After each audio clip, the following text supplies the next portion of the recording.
불쾌한 일을 무시하고 과소평가하는 것은 행복을 위한 훌륭한 처사법이다. 행복을 위해서는 타인의 판단을 중시하는 명예욕과 일종의 허영심을 버릴 필요가 있다.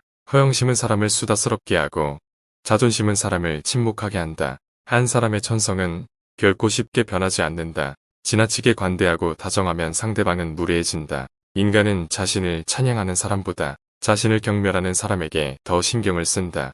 이기적인 성품을 지닌 사람은 늘 비탄에 빠지며 타인의 감정 따위는 무시한다. 격한 어조로 말하지 말라. 그것은 언제나 비이성적인 말을 동반한다. 인간 됨됨이가 상반되는 사람은 서로를 미워하고 볼품없는 자가 뛰어난 자를 멸시하는 일은 흔하다. 환경이 변하면 이해관계도 변하기 때문에 상대방의 태도나 행위도 달라질 수 있음을 명심하라. 인간의 행복은 거의 건강에 의하여 좌우되는 것이 보통이며 건강하기만 하다면 모든 일은 즐거움과 기쁨의 원천이 된다. 반대로 건강하지 못하면 이러한 외면의 행복도 즐거움이 되지 못할 뿐 아니라 뛰어난 지, 정, 예조차도 현저하게 감소된다. 어리석은 일 중에 가장 어리석은 일은 이익을 얻기 위해 건강을 희생하는 것이다. 지나치게 몸이나 정신을 혹사시키는 것은 수명을 줄일 뿐 아니라 신체적인 활력도 앗아간다. 건강한 거지가 병든 왕자보다 더 행복하다.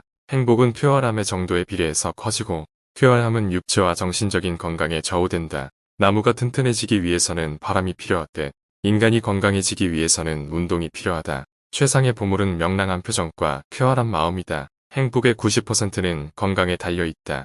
사람은 음식물로 체력을 발육해 하고 독서로 정신력을 배양하게 한다. 책을 산다는 것은 좋은 일이다. 그와 함께 책을 읽을 수 있는 시간까지 살 수 있다면 말이다. 그러나 사람들은 책을 산 것만으로도 그 책의 내용까지 알게 된 것으로 착각한다. 양서를 읽기 위한 조건은 악서를 읽지 않는 것이다. 늦게 일어나서 아침을 짧게 하지 말라. 평범한 사람은 시간을 어떻게 보낼까 생각하지만 재능 있는 사람은 시간을 어떻게 사용할까 노력한다. 성공은 자신의 천성에 유리한 것은 취하고 천성에 어울리지 않는 것은 배척함으로써 만들어진다. 지혜로운 사람은 생각과 말 사이에 간격을 유지한다. 바닥짐을 싣지 않은 배는 안전하지 못하여 곧장 출발할 수 없듯이 약간의 근심, 고통, 고난은 항시 누구에게나 필요한 것이다. 저절을 경험해본 사람이 자신만의 역사를 갖게 된다. 그리고 인생을 통찰할 수 있는 지혜의 길로 들어선다. 모든 지혜는 인정받기 전에 세 단계를 거친다. 첫 번째, 조롱받고, 두 번째, 반대에 부딪히고, 세 번째, 자명한 진실로 간주된다. 소중한 깨달음도 기록해두지 않으면 소멸하고 만다. 일기는 경험과 지혜를 축적하는 매우 훌륭한 수단이다. 예술은 인간을 고통과 욕망에서 벗어나게 해주는 신성한 탈출구이다. 훌륭한 음악을 듣는 것은 정신을 목욕시키는 것과 같다. 젊은 시절은 통찰력과 상상력에서 뛰어난 시기이고 노년 시절은 통합력과 분별력에서 뛰어난 시기이다. 뛰어난 예술품도 반복해서 보면 감흥이 없어지는 것처럼 관찰력이 가장 뛰어난 시기는 노년이 아니라 청년기이다. 모든 사람은 자신이 보는 만큼만 세상을 보고 그게 전부라고 생각한다. 아무리 좋은 돌도 연약한 팔로 던지면 멀리 못 가듯 위대한 걸작도 우둔한 사람을 만나면 빛을 잃는다. 교만의 그늘이 그 사람의 무수한 장점을 가려버리는 일은 흔하다. 예의는 지혜에 속하고 무례는 무지에 속한다.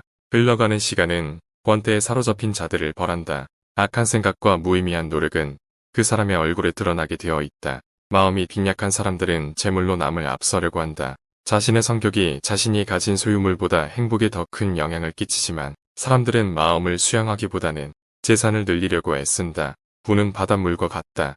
그 짠물을 먹으면 먹을수록 우린 더 목마르며 그건 명예도 마찬가지다. 인간의 슬픔은 대부분 다른 사람들과의 관계에서 비롯된다. 다른 사람들과 같아지기 위해 인생 대부분의 시간을 낭비한다. 다른 사람처럼 되고자 하기 때문에 자기 잠재력의 4분의 3을 상실한다. 모든 불행의 시작은 비교하는 것으로부터 시작된다. 인간은 내가 가진 것은 생각하지 않고 항상 갖지 못한 것만 생각한다. 그럼으로써 불행의 길을 걷는다. 사람들의 눈높이에 나를 맞추려는 데서 모든 불행이 시작된다. 나는 어쩔 수 없이 나다. 내가 나를 부끄러워하지 않는다면 사람들도 나를 부끄러워하지 않게 될 것이다. 인간은 고슴도치와 같다.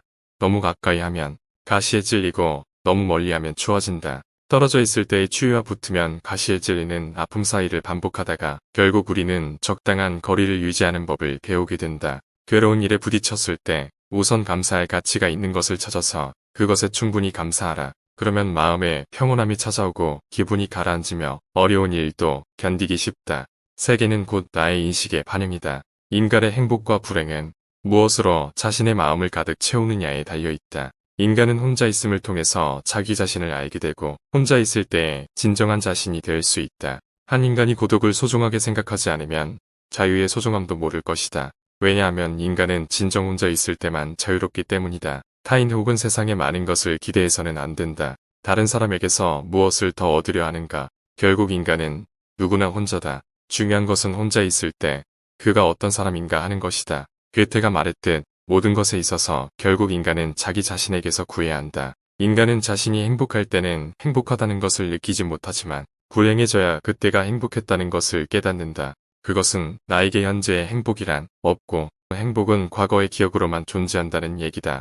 우리는 이미 가지고 있는 것에 대하여는 좀처럼 생각하지 않는다. 언제나 없는 것만을 생각한다. 우리들이 어려운 형편에 있을 때는 과거의 좋은 기억들을 회상한다는 것이 매우 유용한 일이 될 수 있지만 좋은 형편에 있을 때는 과거에 나빴던 기억들이 매우 냉혹하고 불완전한 것이 된다. 인간과 비교해 볼 때 짐승은 한 가지 참된 지혜를 가지고 있다. 그것은 현재라고 하는 순간을 늘 차분하고 조용한 기분으로 지낸다는 것이다. 인간은 살려고 하는 의지를 충분히 가지고 있으나 이 의지가 충분히 만족되지 않기 때문에 산다는 것이 괴로운 것이 된다.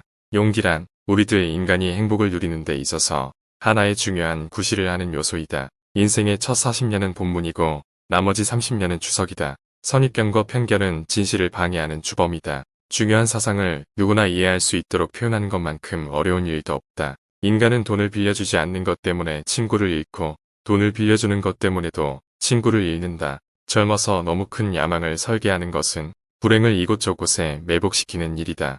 야망이 크고 설계가 거창할수록 실패할 확률이 높기 때문이다. 자신이 설계하는 큰 목표를 다 이루는 사람은 극히 드물고 대부분은 실패하고 실현이 불가능한 경우가 더 많다. 비록 오랜 세월에 걸쳐서 노력하고 천신만고 끝에 성공했다고 해도 모든 것이 성취될 때에는 그 성취가 이미 쓸모가 없어질 경우가 많고 또 그때는 모든 열정과 기력이 소모되어서 결국은 남이 그 모든 것을 차지해 버릴 수도 있다. 젊음을 바쳐서 재산을 모은 사람들이 그 돈을 한 번도 써보지도 못하고 자식에게 유산으로 남기는 것은 좋은 예다. 그는 자식의 노예로 평생을 산 셈이다. 인간의 사교는 사교가 좋아서가 아니라 고독이 두려워서이다. 가시가 없는 장미는 없지만 장미 없는 가시는 많다. 하루하루가 인생이다. 잠에서 깨어날 때는 다시 태어남이고 하루를 마치고 침대로 가는 건 죽음을 뜻한다. 모든 이별을 통해 죽음이 어떤 것인지 알 수 있고 모든 죄는 부활을 뜻한다. 인생의 말년은 가면 무도회가 끝난 뒤 그 가면이 벗겨질 때와 같다. 뜻을 굽혀 사람들의 환심을 얻기보다는 자신을 곱게 지켜 사람들의 미움을 받는 게 낫다. 선행을 하지 않고 남의 칭찬을 받기보다는 나쁜 일을 하지 않고도 사람들의 헐뜯음을 받는 게 낫다. 우리들의 행복을 완성하는데 진정 도움이 되는 것은 외부 상황이 아니라 내면의 마음이라는 것을 알아야 한다.